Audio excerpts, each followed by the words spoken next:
waliigaltee marii biyyoolessaa dambii lakkoofsa 1265 muraan bara 2021 akka lakkoofsa warra Awurooppaatti hundaa'uun hojiitti kan seene yoo ta'u rakkoowwan nageenya biyyattii mudataa jiran furuu fi waliigaltee marii biyyoolessaa sadarkaan gaggeessuun hawaasni martii dhimma biyya isaa irratti marachuun gahee irraa eegamu baachuu akka qabuuf hojjetaa jira. Mariin biyyoolessaa sadarkaa irraa eegamuu fi galma yaadameef akka ga'uu fi gaheen qaamolee garaagaraa barbaachisaa ta'us gaheen hayyoota biyyattii immoo olaanaadha. Kanarraa ka'uudhaan guyyaa har'aa walta'iinsa yuunivarsiitii Finfinnee fi koomishinii marii biyyoolessaan mooraa yuunivarsiitii Finfinneetti mata duree waliigaltee marii biyyoolessaa fi gumaacha hayyotaa jedhuun gaggeeffamaa oolee jira. Waltajjii marii fi waliigaltee kanarratti haalota dhimmoota marii biyyoolessaa milkeessuu danda'anii fi kanneen biroo irratti mariin bal'aan hayyotaan gaggeeffameera.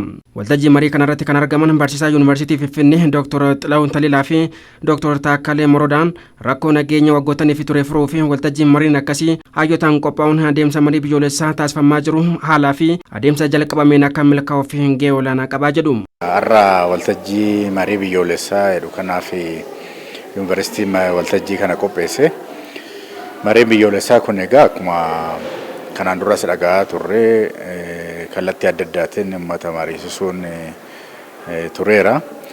Amma immoo hayyoonni maal jedhu akkamitti ilaalu dhimmoota as keessa jiran kana gara muuxannoo biyyoota biraa wajjiniin maal fakkaata? Kanneen kanaan dura ta'anii turan keessaa akkamitti yoo deemame milkaa'ina qabaachuu danda'a kan jedhu sanarratti namoonni mata dureewwan adda addaa fudhatanii akkuma amma argine kanarratti mari'achaa jiru.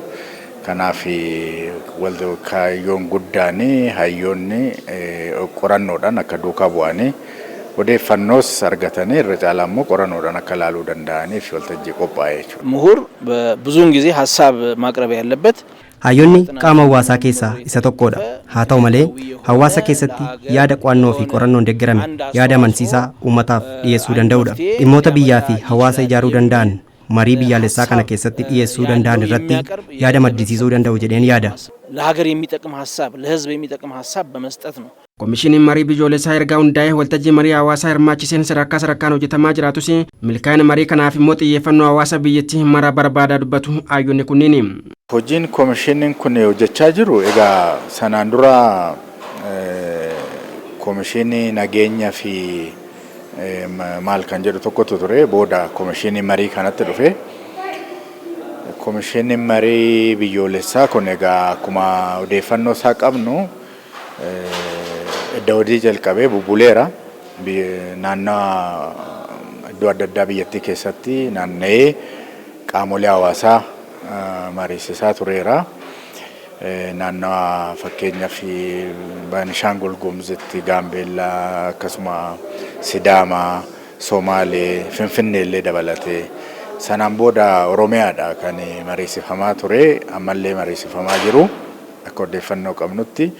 Amma naannoleen akka naannoo Amaaraa fi naannoo Tigraay kan hafe biyyoota hundumaayyuu bakka bu'oota hawaasaa warra jedhaman kana filachiisuu irratti hojjechaa jira.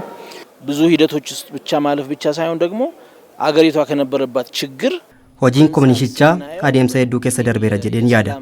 Adeemsa hedduu qofaa keessa darbuu osoo hin taane rakkoo nageenyaa biyyaa keessatti hojiiwwan jajjabeessaa hojjechaa jira. Dhimma biyyaalee irratti ajandaawwan garaagaraa uumee wanta irratti hojjetamuu qabu irratti hojjechaa jira. ስራ መስራት አለበት ብዬ ነው ማስበው ግን ብዙውን ሂደት አልፎ እዚህ ደርሷል። waliigaltee fi marii biyyoolessaa fi gahee hayyotaa mata duree jedhu irratti argamuun haasaa kan taasisan eeggataa pireezidaantii yuunivarsiitii Finfinnee Dr. Saamu'eel Kifileen Itoophiyaan waggoota hedduu fi rakkoo ishii mudachaa dhufuu fi ammas jirra oolmaa isaafis beektota muraasaa qofa osoo hin taane hayyota dabalatee hawaasa bal'aa irratti hirmaachuu qabaa dubbatu. በሀገረ መንግስት ግንባታ ውስጥ ምናልባትም በጣም ወሳኝ ሚና የሚኖረው ሀገራዊ ምክክር ኮሚሽን ተቋቁሞ akka biyyaatti ijaarsa biyyaa keessatti dhimmoota biyyaa irratti koomishiniin marii biyyaalessaa hundaa'ee waliigaltee araaraa biyyaalessaaf haala mijeessuun hayyoota yuunivarsiitii keenyaa waliin hojjechuudhaaf koomishiniin marii biyyaalessaa nu filatee warreen seenaa keessatti qooda nu taasisuu isaa akka yuunivarsiitii Finfinneetti gammachuutu natti dhaga'ama. Biyyoonni hunduu seenaa isaan balleessan rakkoo uumaa turaniin ijaarsa biyyaa rakkoo keessa galchuun biyyi akka rakkoo nageenyaa keessatti kuftu taasisaa turanii jiru. Akkasiin biyyi wal dhabdee seenaa walii xureessuu fi kanneen biroo raawwatamaa turaniiru. Biyyoonni hedduu rakkoo kanaaf fala barbaaduun waliigalteen akka raawwatu taasifameera. Biyyi keenya Itoophiyaan rakkoowwan waggoota hedduuf isii murataa ture tooftaa garagaraan dabartee jirti. Ammas rakkoowwan hin furamne jiraatanis rakkoon hin furamne furuuf gaheen hayyoota olaanaadha. የመላው ህዝባችን ምክክርና ውይይት ስምምነት ይፈልጋል። Komishinarri Koomishinii Marii Biyyoolessaa Dr. Yoonaas Adiyyaan gama isaaniitiin waliigaltee marii biyyoolessaa sadarkaa biyyattiitti jalqabameen hojiin hojjetamaa jiruun jajjabeessaadha jedhu. Hojichi karaa milkaa'inaa fi adeemsa biyya ijaaruu akka qabaatu immoo gaheen hayyoota filannoo hin qabu dubbatu.